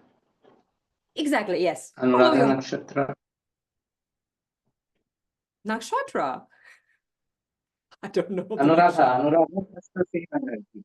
Okay. Anuradha Nakshatra has the same energy in heart. Okay. Anuradha. Okay. Card number 6 is Gemini. It corresponds to the sign of Gemini. So in this case, I would check the position of Gemini in the person's chart, the planet's position, or which planets are just have aspects on the Gemini. I would do it like this. But okay, yeah, Anuradha, yeah. Maybe we should write a book on the nakshatras and tarot correspondences, because it really doesn't exist. There is one, but no. I think it lacks some information. And when it's about a soul card, now, for someone, for example, with number 2, soul card number 2, okay? We add the birth and the birthday and month and the year, and then imagine we have 2 as a soul card. Now, 2 as a soul card represents an old soul. The soul which is attuned to the hidden knowledge, you know, and spiritual insight, encouraging a balance between rational mind and your inner self. And having number 2 as a soul card means the core of the person's being is about trusting their feelings, their gut feelings, and understanding that answers often come from within through introspection, through connection to their deeper self, you know. But I mean, 2 is, if 2 is a personality card, then it is a bit different. Then it means the person is intuitive, wise, mysterious. But again, the person has a strong connection to their inner knowledge, to their subconscious mind, and their personality is balanced, and they are wise, actually, and they have a calm demeanor. They are seen as a guide. Number 2, I can see number 2 as a guide or spiritual leader. But at the same time, they are also perceived as private or secretive. Okay. So this. Ria wanted to ask something, Ria. Yes.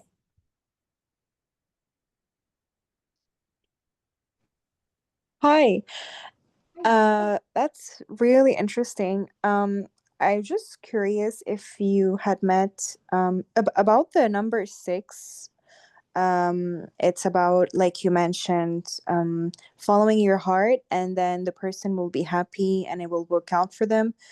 Have you had readings with other life paths or other numbers where that wouldn't be the right decision for them to follow their heart, to make like major decisions related to relationships, career, or I was just curious about that because that's a big like dilemma for a lot of people. Like, do I follow my heart or my mind? Or a lot of people take emotional decisions and then they regret it later. So I was just curious whether that's like a larger theme or your input about that.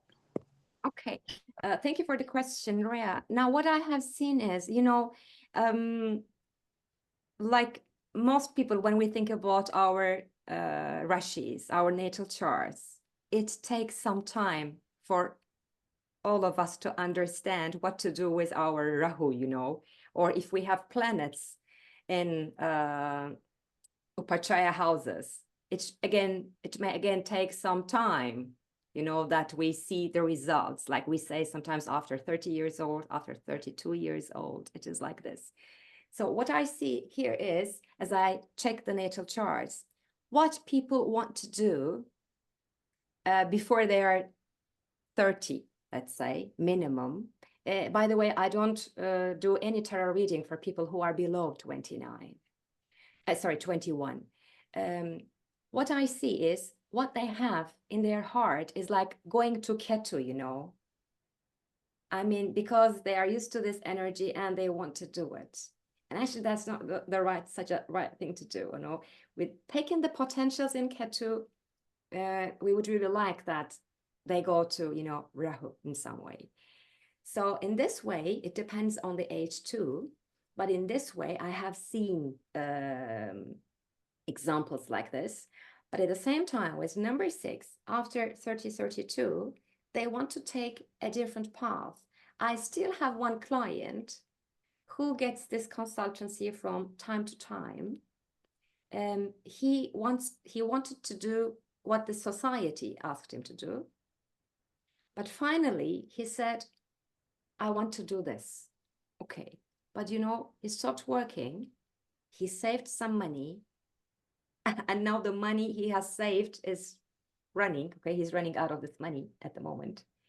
But he has always wanted to do this. And now he's doing it. Okay. And now he has come up with another potential to choose another direction. But still, it is not a very, very big direction. He still wants to do what he wants to do. But at the same time, he will also do something for his finances, you know. So for number 6, what I have experienced is that there is a shift in their life. But for example, I don't have 6, but I have had a big shift in my life too, you know. So it doesn't mean that you can only have a big shift in your life. I mean, people who are divorced, for example, or people who have decided to live in a temple on their own, they don't have 6, you know. But it is not only about this, but to my experience. Until 30, it is a different thing, and then it is another thing. But anyway, of course, I support people when there is about number 6.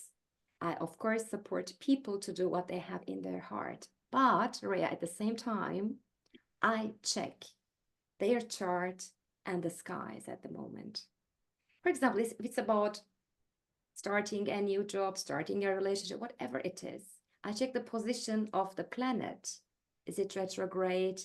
Is it debilitated? Is it exalted? Is it really the best time, you know? So if the person wants to do something, we should put it aside. We shouldn't ignore it, but we should really find the best time to do this. And for example, when we have the Wheel of Fortune card, when this comes up in a reading, you know, it is like the person may even need to wait for 1 year because of the Jupiter's transits, you know.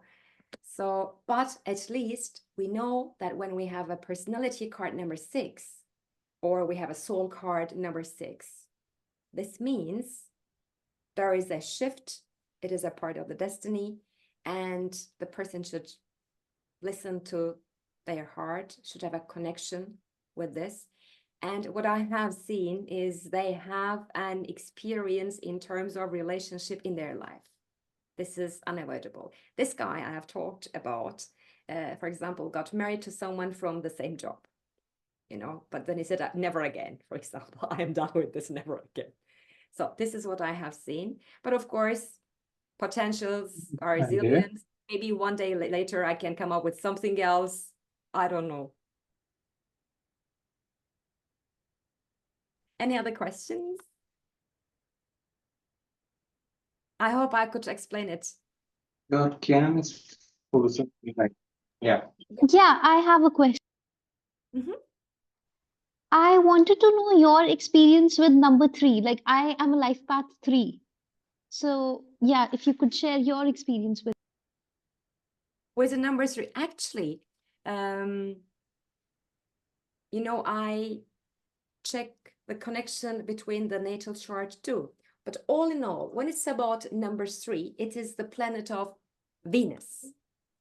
So the position of Venus in your chart is really important.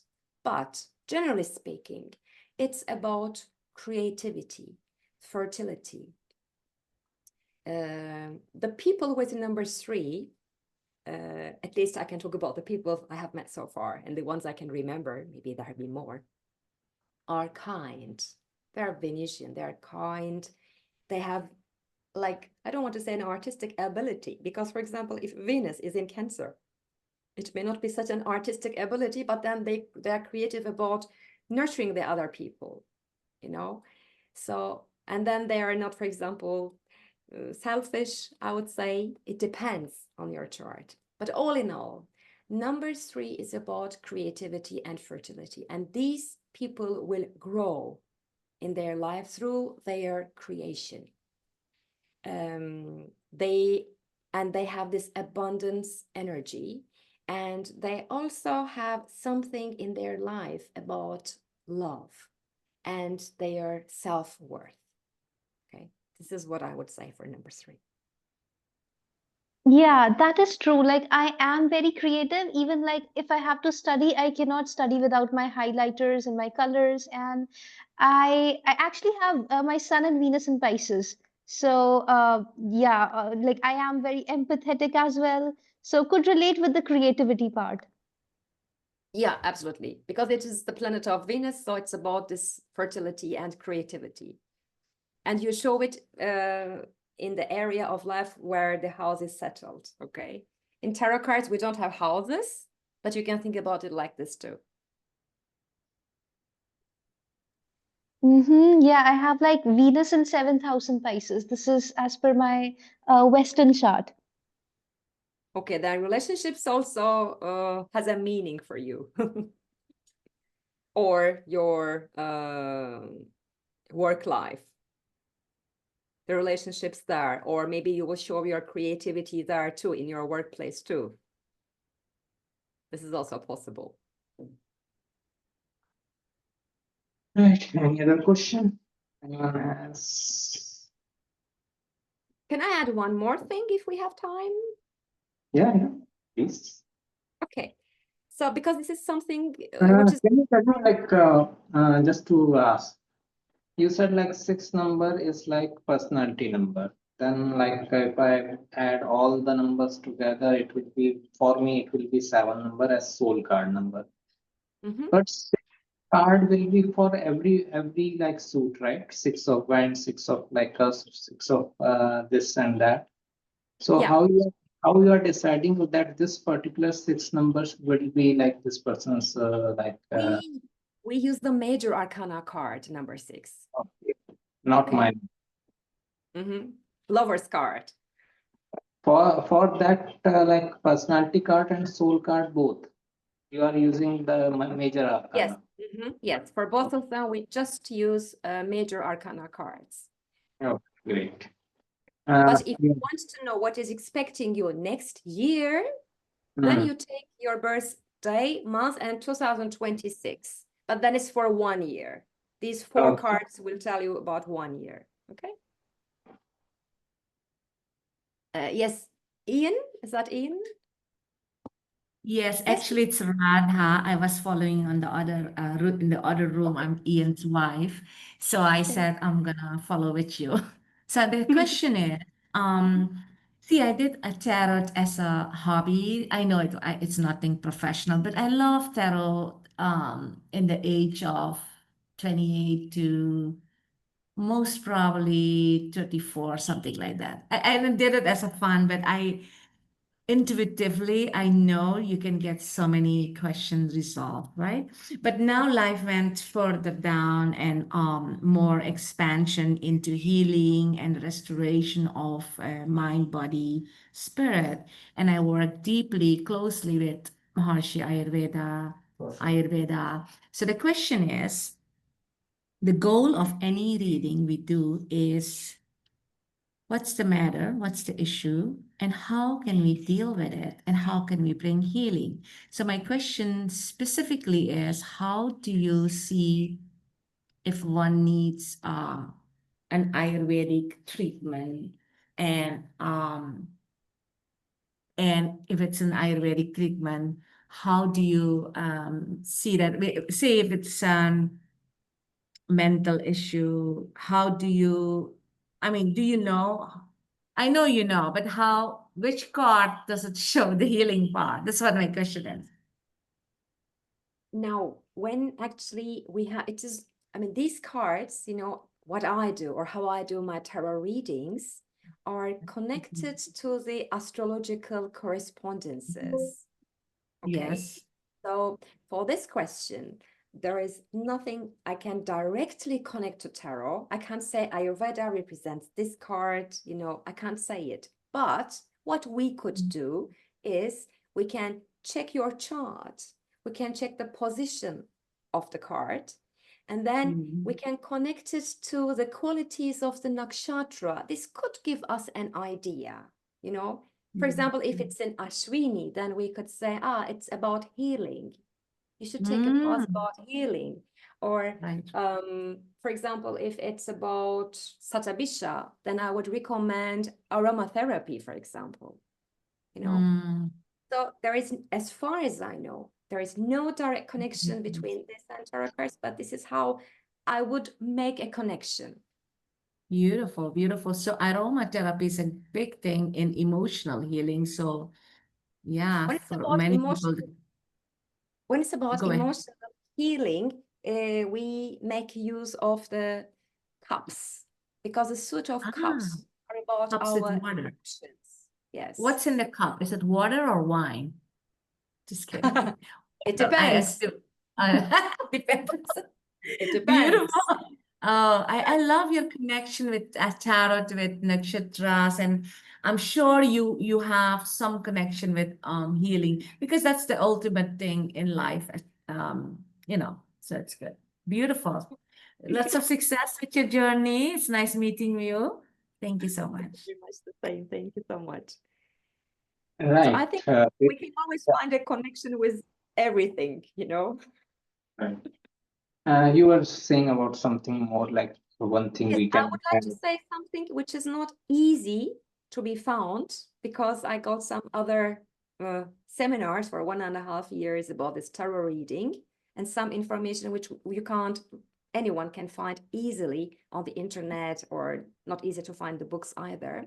So I would like to share this. I mean, this is a really something complicated, let me say, these tarot cards.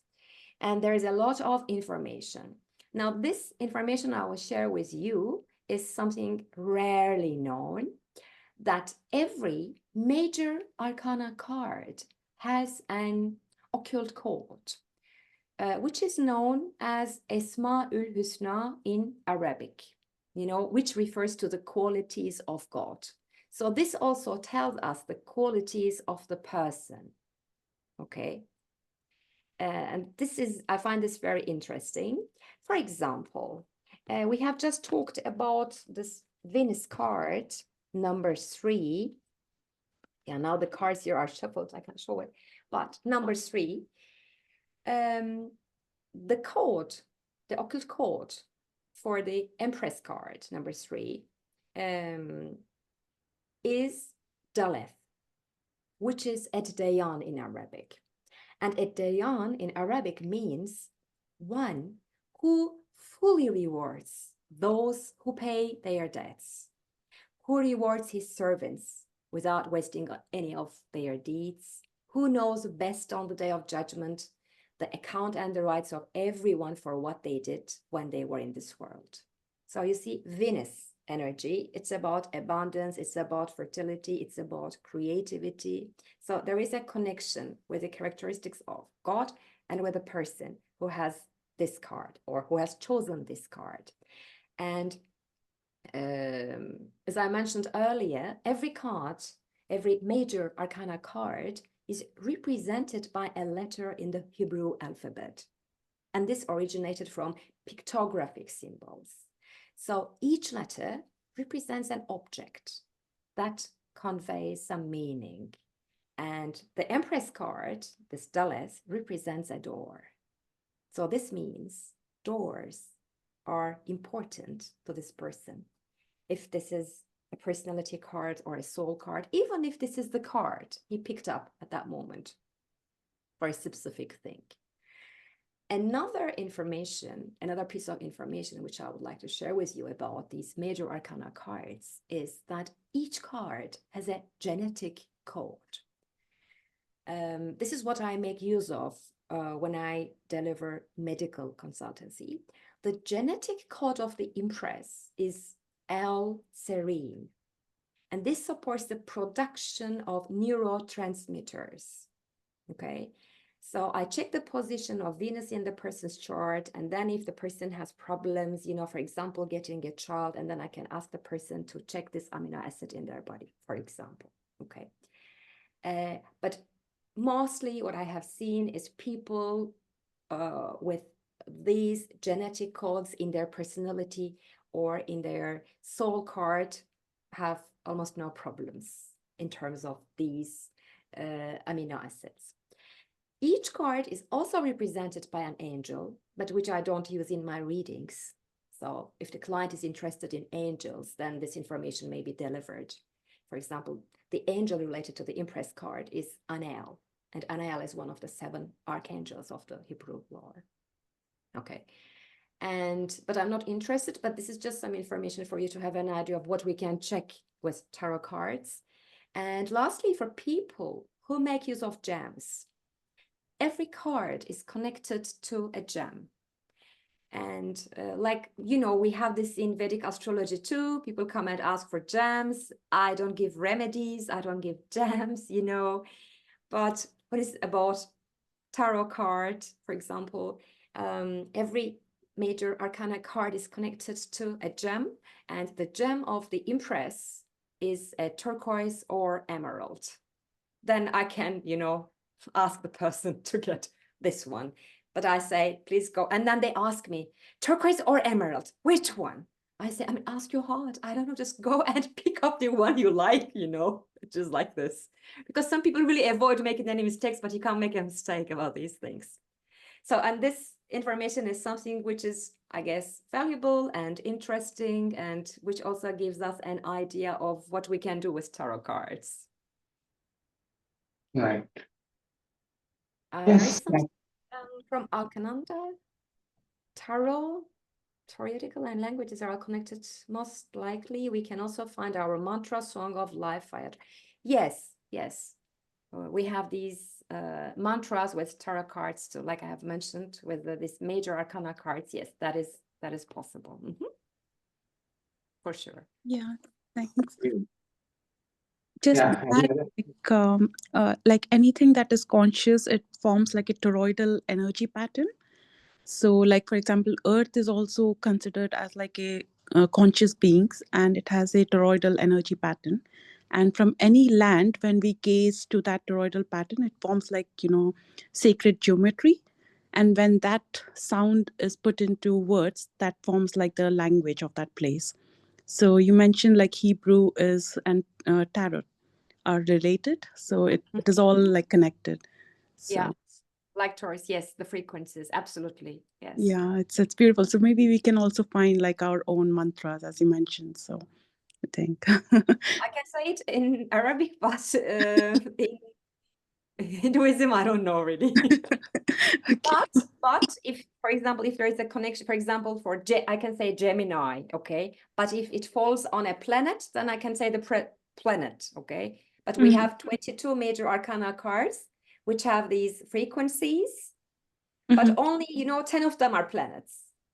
So if your personality card, soul cards, or soul card, or if you want to say a mantra at the moment, if you pick up a card, and if by chance this is a planet card, I can share it with you, and then you can say the mantra of that planet. But I'm not knowledgeable on the mantras of signs, if there are any. If there are, no problem. We can draw it, I can tell you. But otherwise, I don't know. Yeah, no, it's beautiful. I don't work with mantras, so I don't know. But of course, So you see, like, you can find answers to many different things with tarot.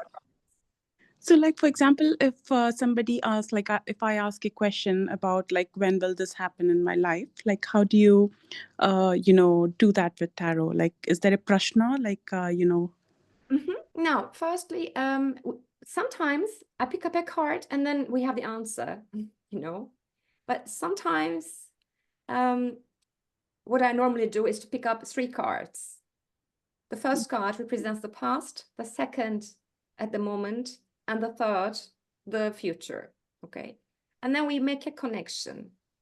And then we understand that we have nothing to do with the past, but the present card and the future card, and what they correspond to, astrologically speaking, is important for me to have an idea about the time to do it.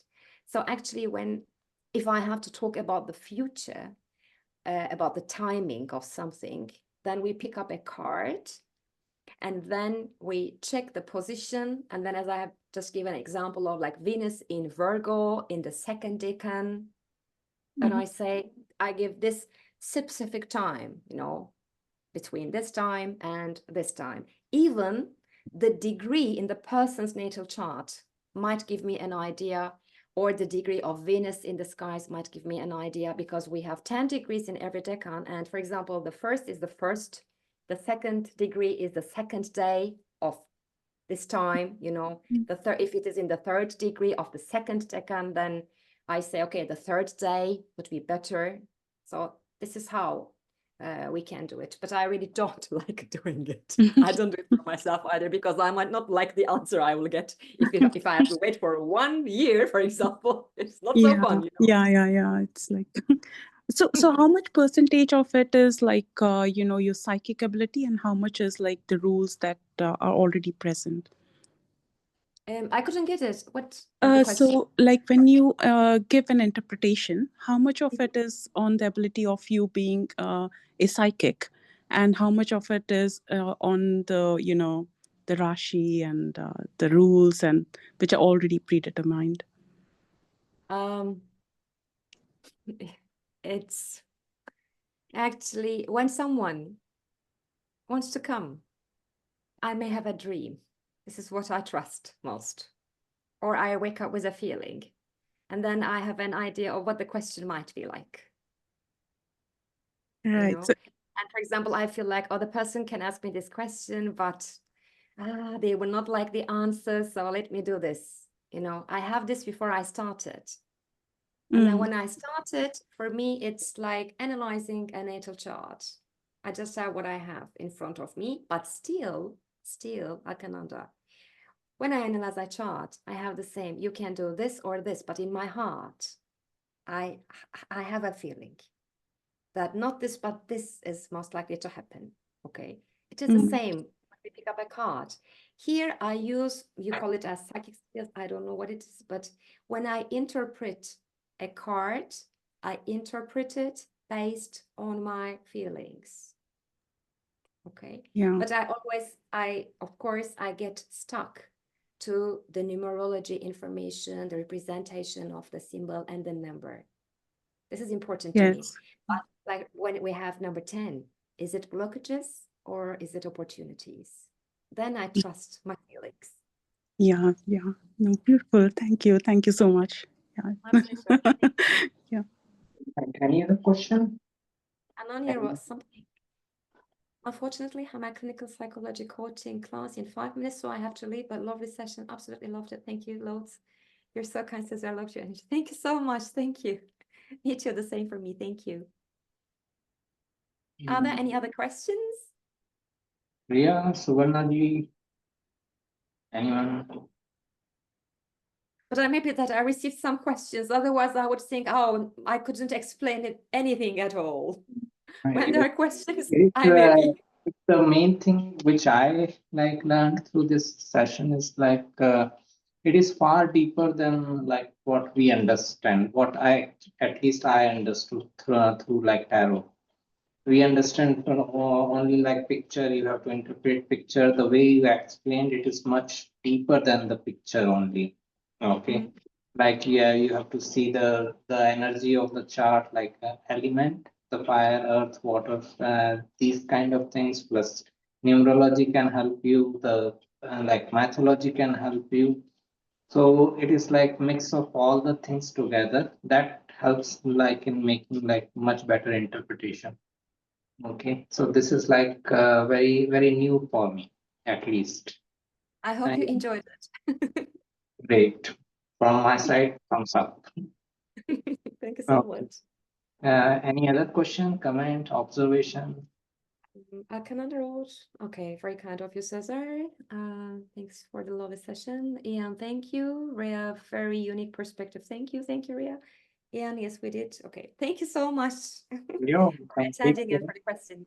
And if needed, like we can have another session sooner, anytime sooner in the future, so that we can deep dive into it, like the combination of all the like different knowledges together. Like Of course.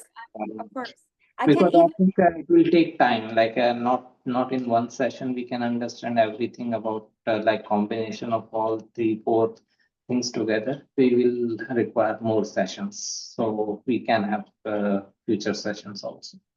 Okay. If you are free. Look forward to it. Thank you very much for inviting me. Thank you so much for having me. Take care. All the best. Thank you. See you tomorrow. Bye.